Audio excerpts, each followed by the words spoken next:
പിതാവിനും പുത്രനും പരിശുദ്ധാത്മാവിനും സ്തുതി. ആദിയിലെ പോലെ ഇപ്പോഴും എപ്പോഴും എന്നേക്കും രണ്ട് ലോകങ്ങളിലും തൻ്റെ അനുഗ്രഹങ്ങളും മനോഗുണവും എന്നും എന്നാളും ഉണ്ടായിരിക്കുമാറാകട്ടെ. ആമേൻ. അനുഗ്രഹിക്കപ്പെട്ടവരെ, ഈ കാലഘട്ടം വല്ലാത്ത ഒരു അടച്ചുപൂട്ടലിൻ്റെ കാലഘട്ടമാണ്.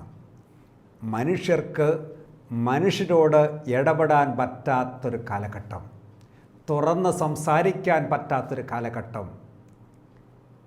മനുഷ്യൻ്റെ സന്തോഷത്തിൻ്റെ പ്രകടനഭാവമായ ചിരി എവിടെയോ പോയി ഒളിച്ചു, അഥവാ മാസ്കിൻ്റെ പുറകിൽ ഒളിച്ചിരിക്കുന്നൊരു കാലഘട്ടം, ഒളിപ്പിക്കേണ്ട കാലഘട്ടം. ഈ കാലഘട്ടത്തിൽ നമുക്കറിയാം, കഴിഞ്ഞ വർഷം 2020 മാർച്ചിൽ ലോക്ക്ഡൗൺ ആരംഭിച്ചു. മാർച്ച്, ഏപ്രിൽ, മെയ് മാസങ്ങളായപ്പോഴേക്കും പത്രമാധ്യമങ്ങളിലൂടെയും സാമൂഹ്യ മാധ്യമങ്ങളിലൂടെയും ഒക്കെ നമുക്കറിയാൻ കഴിഞ്ഞു, പല കുടുംബങ്ങളിലും അസ്വസ്ഥതകൾ പൊട്ടിപ്പുറപ്പെട്ട് കഴിഞ്ഞു. അനുഗ്രഹിക്കപ്പെട്ടവരെ, കുടുംബത്തിൽ നിന്ന് പുറത്തിറങ്ങാൻ പറ്റാതെ, വീട്ടിൽ നിന്ന് പുറത്തിറങ്ങാൻ പറ്റാതെ കുടുംബത്തിൽ തന്നെ എല്ലാവരും ആയിരിക്കുമ്പോൾ ഒരാൾ ചെയ്യുന്നത് മറ്റൊരാൾക്ക് അനിഷ്ടമാകുന്നു.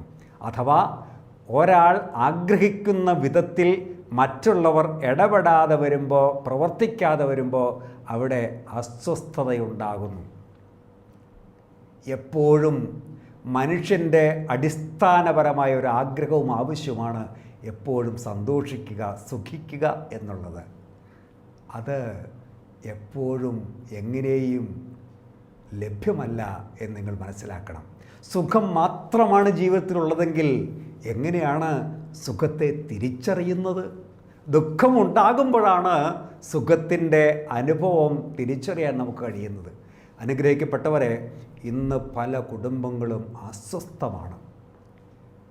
പല കുടുംബങ്ങളിലും ഭയത്തിൻ്റെ കരിനിഴൽ വീണിരിക്കുകയാണ്. ചിലർക്ക് അകാരണമായ ഭയം, മാനസിക നില തെറ്റിയിരിക്കുന്ന വിഷാദത്തിൻ്റെയൊക്കെ അനുഭവങ്ങൾ. ഈ കഴിഞ്ഞ ദിവസം ഒരു വീട്ടമ്മ എന്നെ വിളിച്ച് പ്രാർത്ഥനാ സഹായം ആവശ്യപ്പെട്ടു. അവർ പറയുകയാണ്, അച്ഛാ, എന്നെ വിഷാദരോഗം പിടിപെട്ടു എന്നുള്ളതാണ് എൻ്റെ ഒരു ബോധ്യം, എൻ്റെ ഒരു വിചാരം. എങ്ങനെ ഇനി ജീവിക്കും അച്ഛാ? പണിയൊക്കെ പോയി, വീട്ടിലുള്ളവരൊക്കെ വീട്ടിൽ തന്നെ എത്തിയിരിക്കുകയാണ്. ഇനി എങ്ങനെ മുന്നോട്ട് ജീവിക്കാൻ കഴിയും? അതെ, സാമ്പത്തികമായ ഒരു പ്രതിസന്ധിയുടെ ഒരു അനുഭവം ആ കുടുംബത്തിൽ. അതുപോലെ തന്നെ അതവരുടെ മാനസികമായ സാമൂഹികമായ ബന്ധങ്ങളെല്ലാം ഉലച്ചു കഴിഞ്ഞു. അത് അവരുടെ ആത്മീയ നിലവാരത്തെയും ബാധിച്ചു കഴിഞ്ഞു. നന്നായി പ്രാർത്ഥിക്കുന്നവരും പള്ളിയിൽ പോകുന്നവരും ഒക്കെ ആയിരുന്നു. വിഷാദം, പ്രയാസം അവരെ വേട്ടയാടിയപ്പോൾ അനുഗ്രഹത്തിൻ്റെ അനുഭവത്തിലേക്ക് എത്താൻ അവർക്ക് കഴിയുന്നില്ല. നോക്കൂ, അതൊരു വശം. മറ്റൊരു വശം നമുക്ക് നോക്കാം. കഴിഞ്ഞ ലോക്ക്ഡൗൺ കാലത്ത് പ്രധാനമായിട്ട് ഒരു വാർത്തയുണ്ടായിരുന്നു, കോടതികളിലൊക്കെ, കുടുംബ കോടതികളിലൊക്കെ കേസുകൾ വർദ്ധിക്കുന്നു. ഈ കാലഘട്ടത്തിലും അങ്ങനെ തന്നെയാണ്. ദാമ്പത്യ പ്രശ്നങ്ങളുടെ ഒരു വല്ലാത്ത ഉയർച്ച ഈ കാലഘട്ടങ്ങളിൽ കാണാനിടയായി. ഒരു മനഃശാസ്ത്ര വിദ്യാർത്ഥി എന്നുള്ള നിലയ്ക്ക്, മനഃശാസ്ത്രം പഠിച്ചിട്ടുള്ള ആളെന്നുള്ള നിലയ്ക്ക് എന്നെ പലരും ഇതിനെ വിളിക്കുകയും എന്നോട് കാര്യങ്ങൾ ആരായുകയും ചെയ്തിട്ടുണ്ട്. അതിൻ്റെ പശ്ചാത്തലം ഞാൻ നിങ്ങളോട് പറയുകയാണ്. പല കുടുംബങ്ങളും ഇന്ന് അസ്വസ്ഥമാണ്. അതിന് 2-3 പ്രധാന കാരണങ്ങളുണ്ട്. ഒന്ന്, ഈ കാലഘട്ടം മനുഷ്യൻ്റെ എല്ലാ തലങ്ങളിലുള്ള അറിവിൻ്റെ കാലഘട്ടമാണ്. 2, ആർക്കും ആരെയും കീഴ്പ്പെടാൻ മനസ്സില്ലാത്ത കാലഘട്ടമാണ്. ഈ കാലഘട്ടത്തെ തന്നെ വിളിക്കുന്ന മറ്റൊരു പേരുണ്ട്, ഉപഭോഗ സംസ്കാരത്തിൻ്റെ കാലഘട്ടം. അതെ, അതായത് ആര് എന്ത് ചെയ്താലും എനിക്കെന്ത് നേട്ടം, എനിക്കിതിലെന്ത് ലാഭം എന്ന് ചിന്തിക്കുന്ന, ഓരോരുത്തരും ചിന്തിക്കുന്ന ഒരു കാലഘട്ടമാണ് നാം ഇന്ന് ജീവിക്കുന്ന കാലഘട്ടം. അതുകൊണ്ട് തന്നെ ആർക്കും ആരെയും കീഴ്പ്പെട്ട് നിൽക്കാനോ അനുസരിച്ച് നിൽക്കാനോ താഴ്മയോടെ നിൽക്കാനോ മനസ്സില്ലാത്തൊരു കാലഘട്ടം. നോക്കൂ, ശാസ്ത്ര സാങ്കേതിക വിദ്യകൾ സമർത്ഥമായി വളർന്നു. ആർക്കും ഒന്നിനും കുറവില്ല.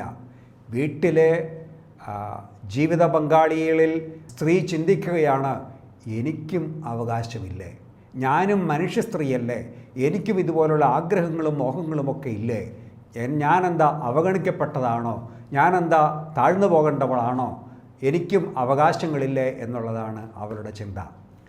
അതിന് കാരണമുണ്ട്. ഈ കാലഘട്ടത്തിൽ നമുക്കറിയാം, എവിടെ നോക്കിയാലും സമൂഹത്തിലും രാഷ്ട്രീയ തലങ്ങളിലുമൊക്കെ സ്ത്രീ തുല്യത അല്ലെങ്കിൽ സ്ത്രീ സമത്വത്തിന് വലിയ ഊന്നൽ കൊടുക്കുന്നൊരു കാലഘട്ടമാണ്. സ്ത്രീകൾക്ക് സംരക്ഷണം കൂടുതലായിട്ട് ലഭ്യമാക്കുന്നൊരു കാലഘട്ടത്തിലാണ് നമ്മൾ ജീവിക്കുന്നത്. അതുകൊണ്ട് തന്നെ ഫെമിനിസം വളരെ ഊർജ്ജസ്വലമായി വളർന്നു കഴിഞ്ഞു. അത് ഓരോ സ്ത്രീകളിലും ഒരു അവകാശബോധം സൃഷ്ടിച്ചു കഴിഞ്ഞു. മറ്റൊന്നുണ്ട്, പുരുഷന്മാർ അവർ സാധാരണയായിട്ട് ഏതൊരു പുരുഷനും മനഃശാസ്ത്രപരമായിട്ട് ഒരു പുരുഷൻ ആഗ്രഹിക്കുന്നത് ഒറ്റ പ്രധാന കാര്യമാണ്. അത് ജീവിത പങ്കാളിയിൽ നിന്നായാലും മക്കളിൽ നിന്നായാലും സമൂഹത്തിൽ നിന്നായാലും ഒക്കെ പുരുഷന് അടിസ്ഥാനപരമായിട്ട് ഒരാവശ്യമാണുള്ളത്. അവൻ അംഗീകരിക്കപ്പെടണം, അവൻ ബഹുമാനിക്കപ്പെടണം. ഇതാണ് അവൻ്റെ ആവശ്യം. എന്നാൽ സ്ത്രീയാണെങ്കിലോ, സ്ത്രീയെ സംബന്ധിച്ചിടത്തോളം അവൾക്ക് ഊഷ്മളമായ സ്നേഹമാണ് അവൾ ആഗ്രഹിക്കുന്നത്. എപ്പോഴും എവിടെയും നിങ്ങൾ നോക്കിക്കോളൂ, ഏതൊരു തലത്തിലാണെങ്കിലും മനഃശാസ്ത്രം പഠിപ്പിക്കുന്നു, ഇത് കുറവ് വരുമ്പോൾ, പുരുഷന് ബഹുമാനവും അംഗീകാരവും കിട്ടാതെ വരുമ്പോൾ അവിടെ അസ്വസ്ഥതയായി.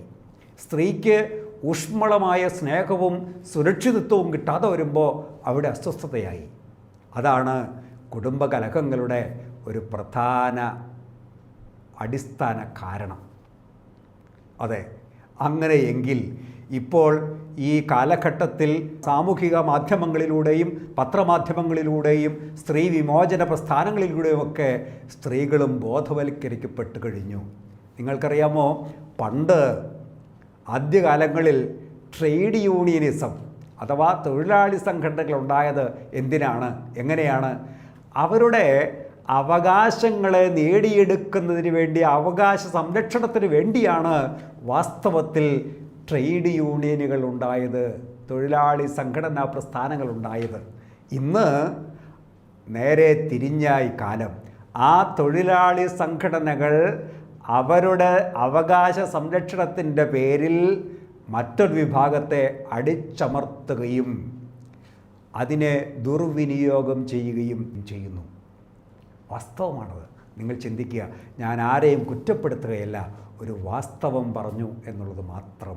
അതെ, മനുഷ്യൻ്റെ അവകാശ സംരക്ഷണത്തിന് വേണ്ടി മനുഷ്യൻ വെമ്പൽ കൊള്ളുമ്പോൾ പലപ്പോഴും മാന്യതയെ, വാസ്തവങ്ങളെ, സത്യത്തെ, സത്യസന്ധതകളെ മനുഷ്യൻ അവഗണിക്കുകയാണ്, നിർവീര്യമാക്കുകയാണ്.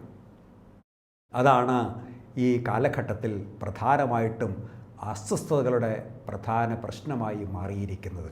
അനുഗ്രഹിക്കപ്പെട്ടവരെ, നമ്മൾ കർത്താവായ യേശു മിശിഹായിലേക്കൊന്ന് നോക്കി. താൻ പൂർണ്ണ ദൈവമായിരുന്ന ശക്തനായ പൂർണ്ണ മനുഷ്യനായി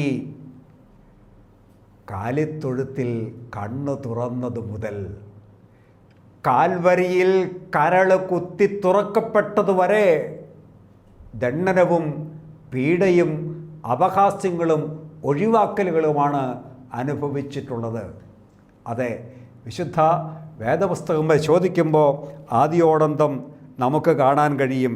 ഭൂമിയിൽ പിറന്നു വീണ നിമിഷം മുതൽ തന്നെ, അതെ, ആ തൻ്റെ ജീവന് ഭീഷണിയായി. ഇനി എങ്ങനെ മുന്നോട്ട് പോകും അറിയില്ല. പരിശുദ്ധ മാതാവും യോസേപ്പ് പിതാവും ചേർന്ന് കുഞ്ഞിനെ സംരക്ഷിക്കാനുള്ള പ്രവണതയായി, പദ്ധതികളായി. അത് കഴിഞ്ഞു വീണ്ടും ചതിപ്രയോഗങ്ങളായി, വാക്കിൽ കൊടുക്കാനുള്ള വ്യഗ്രതകളായി. തന്നോടൊപ്പമായിരിക്കുന്ന അല്ലെങ്കിൽ തൻ്റെ കൂടെ ഉണ്ടായിരുന്ന പലരും, തന്നേക്കാൾ പ്രമുഖരായിട്ട് അന്ന് അറിയപ്പെട്ട പലരും തന്നെ വാക്കിൽ കൊടുക്കുവാൻ പരിശ്രമിച്ചു. കുറ്റാരോപണങ്ങൾ നടത്തി, ശത്രുക്കൾ ഗൂഢാലോചനകൾ ചെയ്തു. മാത്രവുമല്ല, ഉറ്റ ശിഷ്യന്മാരായിരുന്ന, സന്തത സഹചാരികളായിരുന്ന സുഹൃത്തുക്കൾ അറിയില്ല എന്ന് പറഞ്ഞ് ഓടിപ്പോയി. ചുടുചുംബനം കൊണ്ട് തന്നെ ഒറ്റിക്കൊടുത്തു. അതും കഴിഞ്ഞ് താൻ ഒറ്റപ്പെട്ട് ചമ്മട്ടികളാൽ അടിയേറ്റ് അശുദ്ധമായ തുപ്പലിനെ മുഖത്ത് സ്വീകരിച്ച് സകല നിന്ദകളും അനുഭവിച്ച് മുൾമുടി ചൂടി കഴുമരത്തിലേക്ക് കയറി. ആരോടും ഒരു പരിഭവവും ഒരു കരച്ചിലും നടത്താതെ എല്ലാം സഹിച്ചു. സഹനത്തോടെ സഹിഷ്ണുതയോടെ ആയിരുന്നു. എന്തിനു വേണ്ടിയാണ് കർത്താവ് യേശുമിശിഹ കാലിത്തൊഴുത്തിൽ കണ്ണു തുറന്നതു മുതൽ കാൽവരിയിൽ കരൾ കുത്തി തുറക്കപ്പെട്ടതുവരെ നിശബ്ദനായി നിന്ന് ഈ പീഡകളെല്ലാം അനുഭവിച്ചത്? അതെ, അത് എനിക്കും നിങ്ങൾക്കും വേണ്ടിയാണ്. അനുഗ്രഹിക്കപ്പെട്ടവരെ, അങ്ങനെയെങ്കിൽ ആ കർത്താവ് യേശുമിശിഹായിൽ വിശ്വസിക്കാൻ, ആശ്രയിക്കാൻ നമുക്ക് സാധിക്കുന്നെങ്കിൽ, ആ തൃപ്പാദങ്ങളിൽ ശരണപ്പെടാൻ നമുക്ക് കഴിയുന്നെങ്കിൽ, തീർച്ചയായും ഈ പ്രതിസന്ധികളെ അതിജീവിക്കാൻ, സന്തോഷത്തിൻ്റെ അനുഭവത്തിലേക്ക് കടന്നു വരാൻ നമുക്ക് കഴിയും. കർത്താവ് യേശുമിശിഹ നമ്മെ പഠിപ്പിച്ചത് സഹിഷ്ണുതയാണ്. ശുദ്ധമുള്ള യാക്കോബായ സഭയിലെ ഒരു പുരോഹിതൻ വിശുദ്ധ ബലിക്കായിട്ടൊരുങ്ങുമ്പോൾ വിശുദ്ധമായ മദ്ബഹായിലേക്ക് കയറി അപ്പവീഞ്ഞുകളെ കാസായിലും ബീലാസായിലും പ്രതിഷ്ഠിക്കുമ്പോൾ അവിടെ ഒരു പ്രാർത്ഥനയുണ്ട്. ആ പ്രാർത്ഥന ഇങ്ങനെയാണ്: കൊലയ്ക്ക് ആട്ടിൻകുട്ടി എന്ന പോലെ അവൻ കൂട്ടിക്കൊണ്ടുപോകപ്പെട്ടു. പീലാസായിലേക്ക് വിശുദ്ധമായ കുർബാനയപ്പം എടുത്തു വയ്ക്കുമ്പോൾ അച്ഛൻ പ്രാർത്ഥിക്കുന്നത് എങ്ങനെയാണ്? കൊലയ്ക്ക് ആട്ടിൻകുട്ടി എന്ന പോലെ അവൻ കൂട്ടിക്കൊണ്ടുപോകപ്പെട്ടു. രോമം കത്തിരിക്കുന്നവൻ്റെ മുമ്പിൽ ചെമ്മരിയാട് പോലെ അവൻ മൗനമായി നിന്നു. താഴ്മ മൂലം അവൻ ഉരിയാടിയില്ല. അനുഗ്രഹിക്കപ്പെട്ടവരെ, അത് വിശുദ്ധമായ മഹത്വമുള്ളവനായ യെശയ്യാ പ്രവാചകൻ്റെ പുസ്തകം 53-ാം അധ്യായത്തിൻ്റെ 7-ാമത്തെ വാക്യമാണ്. യെശയ്യാ പ്രവാചകൻ മുന്നുകൂട്ടി കർത്താവായ യേശുമിശിഹായുടെ ഈ ദാരുണമായ വധത്തെക്കുറിച്ച്, ഈ പീഡകളെക്കുറിച്ച് മുന്നുകൂട്ടി നിർണയിച്ച് ബോധ്യപ്പെടുത്തി. വചനം ഇങ്ങനെ ബോധ്യപ്പെടുത്തുന്നു: അവൻ മർദ്ദിക്കപ്പെടുകയും പീഡിപ്പിക്കപ്പെടുകയും ചെയ്തു, എങ്കിലും അവൻ ഉരിയാടിയില്ല. കൊല്ലാൻ കൊണ്ടുപോകുന്ന കുഞ്ഞാടിനെ പോലെയും രോമം കത്രിക്കുന്നവന് മുമ്പിൽ ചെമ്മരിയാട് പോലെയും അവൻ മൗനമായി നിന്നു. അനുഗ്രഹിക്കപ്പെട്ടവരെ, പീഡനവും നിന്ദയും നമുക്കുണ്ടാകുമ്പോൾ കർത്താവായ യേശു ക്രിസ്തു നമുക്ക് മാതൃകയായിരിക്കുമ്പോഴാണ് അത് നമുക്ക് അനുഗ്രഹത്തിനായിട്ട് വരുന്നത്. നമ്മൾ അകാരണമായോ ഇനി അഥവാ നമ്മൾ ചെയ്ത കുറ്റത്തിന് തന്നെ മറ്റുള്ളവർ നമ്മെ ശകാരിക്കുകയും പഴിചാരുകയൊക്കെ ചെയ്യുമ്പോൾ നമ്മൾ അതിനെ നഖശിഖാന്തം എതിർക്കാനുള്ള പദ്ധതികളുമായി പുറത്തു വരും. അത് പല വിധത്തിലായിരിക്കും നമ്മുടെ പ്രതികരണങ്ങൾ. എന്നാൽ ആ പ്രതികരണങ്ങൾ ശാന്തതയിലേക്കല്ല, അസ്വസ്ഥതയിലേക്കാണ് നമ്മെ കൂട്ടിക്കൊണ്ടുപോകുന്നത് പ്രത്യേകം തിരിച്ചറിയണം. കുടുംബങ്ങളിൽ സമാധാനവും സ്വസ്ഥതയും ഉണ്ടാകാൻ താഴ്മയോടെ എളിമയോടെ ആയിരിക്കാൻ നമുക്ക് ഓരോരുത്തർക്കും ബാധ്യതയുണ്ട്. അനുഗ്രഹിക്കപ്പെട്ടവരെ, വിട്ടുവീഴ്ച മനോഭാവമാണ് കുടുംബത്തിൻ്റെ ഐശ്വര്യം, സമാധാനം, സ്വസ്ഥത, സന്തോഷം. അതെ, അത് നിറവേറ്റിയെടുക്കാൻ നമ്മൾ ഈ കർത്താവ് യേശുമിശിഹായെ പ്രതി, അല്ലെങ്കിൽ ആ കർത്താവ് യേശുമിശിഹായെ പോലെ നമ്മൾ മൗനം പാലിക്കേണ്ടിയിരിക്കുന്നു.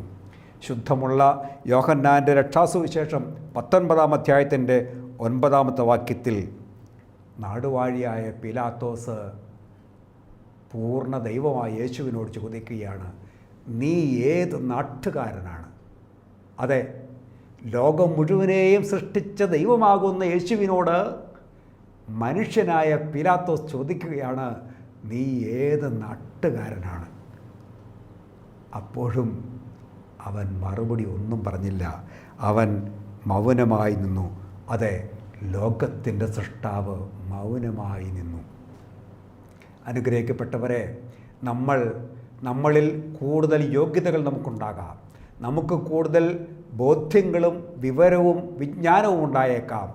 അതിനെയായിരിക്കും ഒരുപക്ഷെ മറ്റുള്ളവർ ചോദ്യം ചെയ്യുന്നത്. അമ്പട, എന്നാൽ ഞാനിപ്പോൾ കാണിച്ചു തരാം. ഇതായിരിക്കാം ഒരുപക്ഷെ നമ്മുടെ പ്രതികരണം. എന്നാൽ കർത്താവായ യേശു മിശിഹ അവിടെ എന്താ ചെയ്തത്? അവൻ മൗനമായി നിന്നു. അവൻ ഉരിയാടിയില്ല.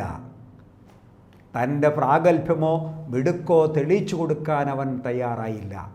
അതെ, അനുഗ്രഹിക്കപ്പെട്ടവരെ, നമ്മളുടെ ഓരോ സ്പന്ദനവും സർവശക്തനായ ദൈവം വ്യക്തമായി അറിയുന്നു. ആത്മാവിൽ ദരിദ്രരായവർ ഭാഗ്യവാന്മാർ. ശുദ്ധമുള്ള മത്തായിയുടെ രക്ഷാസുവിശേഷത്തിൽ 5-ാം അധ്യായത്തിൻ്റെ 3 വാക്യങ്ങൾ അവിടെ പറയുകയാണ്. ആത്മാവിൽ ദരിദ്രരായവർ ഭാഗ്യവാന്മാർ, എളിമയും താഴ്മയുമുള്ളവർ ഭാഗ്യവാന്മാർ. അതെ, അങ്ങനെയുള്ളവർക്കാണ് ഭാഗ്യവും സന്തോഷവും സുഖവും ആനന്ദവും അനുഗ്രഹവും അനുഭവിക്കാൻ അർഹത എന്ന് നമ്മെ പറഞ്ഞ് പഠിപ്പിക്കുകയാണ് കർത്താവായ യേശു മിശിഹ. താഴ്മയോടുകൂടെ ആയിരിക്കാൻ. തീർന്നില്ല. നമ്മുടെ ജീവിതത്തിൽ നമ്മുടെ അവകാശങ്ങളും നമ്മുടെ അധികാരങ്ങളും അസ്തിത്വങ്ങളും തീർച്ചയായും ചോദ്യം ചെയ്യപ്പെട്ടേക്കാം. നമ്മുടെ അസ്തിത്വത്തെ തന്നെ ചോദ്യം ചെയ്യുന്ന പല സമീപനങ്ങളും നമ്മുടെ കൂട്ടത്തിലുണ്ടായേക്കാം. അവിടെയെല്ലാം ശാന്തതയോടെ ആയിത്തീരുമ്പോഴാണ് നമ്മൾ ദൈവത്തിൻ്റെ മക്കളായിത്തീരുന്നത്. അതെ, വചനം നമ്മെ പഠിപ്പിക്കുന്നു. ശുദ്ധമുള്ള യോഹന്നാൻ്റെ രക്ഷാസുവിശേഷം 1-ാം അധ്യായം 12-ാം വാക്യം. ആ വചനം ഇങ്ങനെയാണ്: തന്നെ സ്വീകരിച്ചവർക്കെല്ലാം, തൻ്റെ നാമത്തിൽ വിശ്വസിക്കുന്നവർക്കെല്ലാം ദൈവമക്കളാകുവാൻ അവൻ അധികാരം നൽകി. ദൈവത്തിൻ്റെ മക്കളായി തീരുക എന്നുള്ളതാണ് ഒരു മനുഷ്യൻ്റെ അടിസ്ഥാനപരമായ ജന്മത്തിൻ്റെ ഉദ്ദേശം. ഒരു വാച്ചുണ്ടെങ്കിൽ ആ വാച്ച് കൃത്യമായി സമയം കാണിക്കാൻ പര്യാപ്തമായിട്ടുള്ളതായിരിക്കണം. അത് കൃത്യസമയം കാണിക്കുന്നില്ലെങ്കിൽ വാച്ചിൻ്റെ പ്രയോജനമെന്ത്? ഒരു പേനയുണ്ടെങ്കിൽ അത് നന്നായി അക്ഷരങ്ങളെ കുറിക്കാൻ മതിയായ മഷിയുടെ ഒഴുക്കുള്ളതായിരിക്കണം, തെളിയുന്ന പേനയായിരിക്കണം, എഴുതാൻ കഴിയുന്ന പേനയായിരിക്കണം, അല്ലെങ്കിൽ അത് പ്രയോജനമില്ലാത്തതാണ്. ഇങ്ങനെ നമ്മൾ നോക്കിയാൽ നമ്മുടെ ചുറ്റുപാടുള്ള ഓരോ സാധനത്തിൻ്റെയും അതിൻ്റെ ഉണ്ടാക്കിയതിനൊരു ഉദ്ദേശശുദ്ധിയുണ്ട്. ആ ഉദ്ദേശശുദ്ധി എന്തിനു വേണ്ടിയാണോ അത് നിർമ്മിക്കപ്പെട്ടത്, ആ ലക്ഷ്യം നിറവേറ്റപ്പെടുന്നില്ലെങ്കിൽ അത് ഉപയോഗശൂന്യമാണ്, എറിഞ്ഞു കളയാനേ കൊള്ളൂ.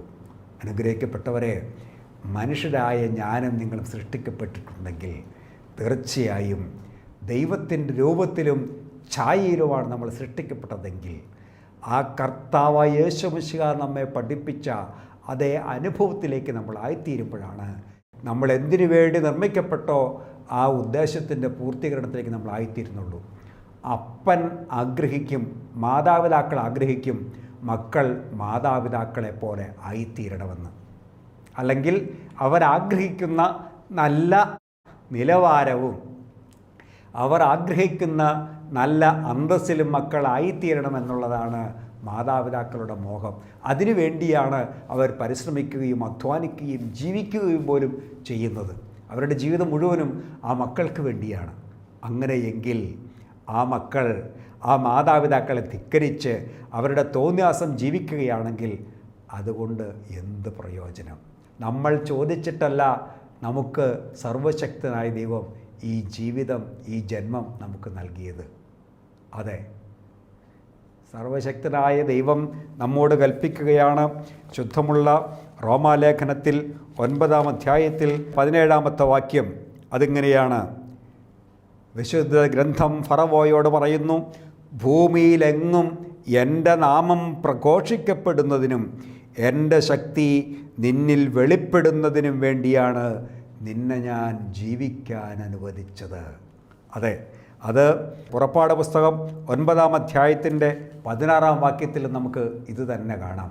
ഫറവോയോട് ദൈവം പറയുകയാണ്: എൻ്റെ ശക്തി നിനക്ക് വെളിപ്പെട്ടു വരുന്നതിനും എൻ്റെ ശക്തി വെളിപ്പെടുത്തുന്നതിന് വേണ്ടിയാണ് ഞാൻ നിന്നെ ജീവിക്കാൻ അനുവദിച്ചത്. അനുഗ്രഹിക്കപ്പെട്ടവരെ, സർവശക്തനായ ദൈവം എന്നെയും നിങ്ങളെയും ജീവിക്കാൻ അനുവദിക്കുന്നെങ്കിൽ തീർച്ചയായും ആ ദൈവത്തിൻ്റെ മഹത്വത്തെ തിരിച്ചറിയാനും ആ ശക്തിയെ അനുഭവിക്കുവാനും നമുക്ക് കഴിയണം. തൻ്റെ പുത്രനായിത്തീരാൻ, തൻ്റെ ദൈവമക്കളായിത്തീരുവാൻ നമുക്ക് സാധിക്കണം. അതാണ് ദൈവം നമ്മിൽ നിന്ന് ആഗ്രഹിക്കുന്നതും അഭിലഷിക്കുന്നതും. അതെ, അത് വചനം ഇങ്ങനെ പഠിപ്പിക്കുന്നു. തൻ്റെ മക്കളായിത്തീരുവാൻ, ശുദ്ധമുള്ള യോഹന്നാൻ്റെ രക്ഷാസുവിശേഷം 1-ാം അധ്യായത്തിൻ്റെ 12-ാമത്തെ വാക്യം, തന്നെ സ്വീകരിച്ചവർക്കെല്ലാം, തന്നെ വിശ്വസിക്കുന്നവർക്കെല്ലാം ദൈവമക്കളാകുവാൻ താൻ കഴിവ് നൽകി, പവർ നൽകി, അധികാരം നൽകി. അതെ, ദൈവമക്കളായി തീരുക എന്നുള്ളതാണ് എൻ്റെയും നിങ്ങളുടെയും ജീവിത ലക്ഷ്യം. അതിനു വേണ്ടിയാണ് തമ്പുരാൻ നമ്മെ ജീവിക്കാൻ അനുവദിച്ചത്.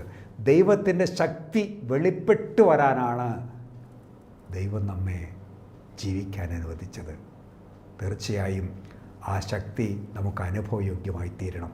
ഈ വല്ലാത്ത കാലഘട്ടത്തിൽ ശാസ്ത്രലോകം മുഴുവനും അമ്പരന്ന് നിൽക്കുന്ന ഈ രോഗത്തിന് മുമ്പിൽ നമുക്ക് പ്രതിവിധിയായിട്ടൊന്നും ചെയ്യാനില്ല. ജീവനുള്ള ദൈവത്തിൻ്റെ തൃപ്പാദങ്ങളിൽ താഴ്മയോടെ എളിമയുള്ളവരായിരുന്ന് ദൈവമക്കളായിരിക്കുക എന്നുള്ളതാണ് നമുക്കുള്ള ഒരു ഏക ബാധ്യത. അതായിരിക്കുമ്പോൾ സർവശക്തനായ ദൈവം, ചേർത്ത് പിടിക്കുന്നവനായ ദൈവം നമ്മെ ചേർത്ത് പിടിച്ച് ആശ്ലേഷിച്ച് അനുഗ്രഹിക്കും. അതനുസരിച്ച് വചനത്തിൻ്റെ വിശുദ്ധിയിൽ ജീവിക്കാൻ നമുക്ക് സാധിക്കട്ടെ. എല്ലാ അശുദ്ധിയും നമ്മിൽ നിന്ന് നീങ്ങിപ്പോകുവാൻ ഇത് മുഖാന്തിരമാകട്ടെ. എപ്പോഴും നമുക്ക് ഇങ്ങനെ പ്രാർത്ഥിക്കാം, നമ്മൾ ജീവിക്കുന്നത് വിശുദ്ധിയിലാണോ അശുദ്ധിയിലാണോ? 1 തെസ്സലോനിക്ക ലേഖനം 4-ാം അധ്യായത്തിൻ്റെ 7-ാം വാക്യത്തിലൂടെ ദൈവം നമ്മെ ബോധ്യപ്പെടുത്തുന്നു. അശുദ്ധിയിലേക്കല്ല, വിശുദ്ധിയിലേക്കാണ് നമ്മെ ദൈവം വിളിച്ചിരിക്കുന്നത്. അതെ, വിശുദ്ധമായി ജീവിക്കുമ്പോൾ എല്ലാ തിന്മയും രോഗങ്ങളും മഹാവ്യാധികളും നമ്മിൽ നിന്ന് അകന്നു പോകും. നമുക്ക് വിശുദ്ധമായി ജീവിച്ച് ദൈവത്തിൻ്റെ മക്കളായിത്തീരുവാൻ, തന്നെ സ്വീകരിക്കാൻ നമുക്ക് സാധിക്കട്ടെ. അനുഗ്രഹിക്കപ്പെട്ടവരെ, ശുദ്ധമുള്ള യോഹന്നാന്റെ രക്ഷാസുവിശേഷം 17-ാം അധ്യായം 17-ാം വാക്യത്തിൽ കർത്താവായ യേശു മശീഹ പിതാവാം ദൈവത്തോട് പ്രാർത്ഥിക്കുന്നതാണിത്. അതിങ്ങനെയാണ്: പിതാവായ ദൈവമേ, സത്യത്താൽ ഇവരെ ശുദ്ധീകരിക്കണമേ. ആ പ്രാർത്ഥന ഇന്നും നമുക്ക് ഓരോരുത്തർക്കും കർത്താവായ യേശു മശീഹായോട് പ്രാർത്ഥിക്കാം. ദൈവമേ, സത്യത്താൽ ഇവരെ ശുദ്ധീകരിക്കണമേ. എന്താണ് സത്യം? അങ്ങയുടെ വചനമാണ് സത്യം. ശുദ്ധമുള്ള യോഹന്നാന്റെ രക്ഷാസുവിശേഷം 17-ാം അധ്യായം 17-ാം വാക്യം, സത്യത്താൽ ഇവരെ ശുദ്ധീകരിക്കണമേ, അങ്ങയുടെ വചനമാണ് സത്യം. അനുഗ്രഹിക്കപ്പെട്ടവരെ, ഈ വചന മുഖാന്തിരം, ഇത് കേൾക്കുന്ന മുഖാന്തിരം നമ്മൾ ഓരോരുത്തരും ശുദ്ധീകരിക്കപ്പെട്ട് നമ്മുടെ കുടുംബങ്ങളിൽ നിന്ന് രോഗങ്ങളും വ്യാധികളും ഞെരുക്കങ്ങളും അസ്വസ്ഥതകളും തടസ്സങ്ങളും കലഹങ്ങളും ശാപങ്ങളും എല്ലാം നീങ്ങിപ്പോകാൻ നമുക്ക് വചനത്തിൽ അഭയപ്പെടാം. ഈ വചനത്തിൻ്റെ അടിസ്ഥാനത്തിൽ നമുക്ക് പ്രാർത്ഥിക്കാം. നമുക്ക് തലകളെ ഉടക്കി തമ്പുരാൻ്റെ സന്നിധിയിൽ പൂർണ്ണമായി സമർപ്പിക്കാം. സർവശക്തനായ ദൈവമേ, കരുണയുള്ളവനായ കർത്താവേ, അങ്ങ് എളിയവരും ദരിദ്രരുമായവരുടെ പ്രാർത്ഥന കേൾക്കുകയും അവർക്ക് ഉത്തരം നൽകുകയും ചെയ്യുന്നല്ലോ. പിതാവായ ദൈവമേ, അങ്ങയുടെ അഭിഷിക്തൻ യേശു മശീഹ പ്രാർത്ഥിച്ചതുപോലെ ഞങ്ങളിപ്പോൾ ആ മശീഹയുടെ നാമത്തിൽ പ്രാർത്ഥിക്കുന്നു. ശുദ്ധമുള്ള യോഹന്നാന്റെ രക്ഷാസുവിശേഷം 17-ാം അധ്യായം 17-ാം വാക്യം, ദൈവമേ, സത്യത്താൽ ഇവരെ ശുദ്ധീകരിക്കണമേ. ഈ വചനത്തിൻ്റെ കേൾവിയിലായിരിക്കുന്ന ഓരോരുത്തരെയും ശുദ്ധീകരിക്കണമേ. ഈ ഞങ്ങളുടെ സമൂഹത്തെ, സഭയെ ശുദ്ധീകരിക്കണമേ. ഈ ലോകം മുഴുവനെയും ശുദ്ധീകരിക്കണമേ. അങ്ങയുടെ വചനമാണ് സത്യം. വചനത്തിൻ്റെ പൂർണ്ണമായ അഭിഷേകത്തിൻ്റെ നിറവിൽ പൂർണ്ണമായ ശുദ്ധീകരണവും സംരക്ഷണവും ഞങ്ങൾക്ക് ഓരോരുത്തർക്കും നൽകണമേ. സഭയിൽ സമാധാനമുണ്ടാകണമേ. മഹാവ്യാധികളും കൊറോണ രോഗവും പൂർണ്ണമായി നീങ്ങിപ്പോകണമേ. അങ്ങയെ അനുഭവിക്കുന്ന, അങ്ങയെ ആഗ്രഹിക്കുന്ന ഓരോരുത്തരിലും തമ്പുരാനെ അങ്ങയുടെ ആടിപ്പാടുള്ള വലങ്കൈ വെച്ച് ചേർത്ത് പിടിച്ച് പൂർണ്ണമായി അനുഗ്രഹിക്കണമേ. വിവിധ സ്ഥലങ്ങളിലായിരിക്കുന്ന ഓരോരുത്തരെയും, ആരോഗ്യ പ്രവർത്തകരെയും, ഈ രോഗത്തിൻ്റെ പിടിയിലായിരിക്കുന്ന ഓരോരുത്തരെയും അങ്ങയുടെ വിലാപ്പുറത്തേക്ക് ഞങ്ങൾ ചേർത്ത് വയ്ക്കുന്നു. അങ്ങയുടെ വചനത്തിൻ്റെ ശക്തിയാൽ സകലരും ശുദ്ധീകരിക്കപ്പെട്ട് അനുഗ്രഹിക്കപ്പെട്ട് ലോകം മുഴുവനിലും സമാധാനവും ശാന്തിയും വാഴുമാറാകട്ടെ. പരിശുദ്ധ അമ്മേ മാതാവേ, ഞങ്ങൾക്ക് വേണ്ടി മാധ്യസ്ഥം വഹിക്കണമേ. വിശുദ്ധരെ മാലാഖമാരെ ഞങ്ങൾക്ക് വേണ്ടി പ്രാർത്ഥിക്കണമേ. കർത്താവായ യേശു മിശിഹായുടെ ജീവനുള്ള നാമത്തിൽ ചോദിക്കുന്നു, കൃപയോടെ കേട്ട് ഉത്തരമരുളി സഹായിക്കുമാറാകണമേ. ആമേൻ.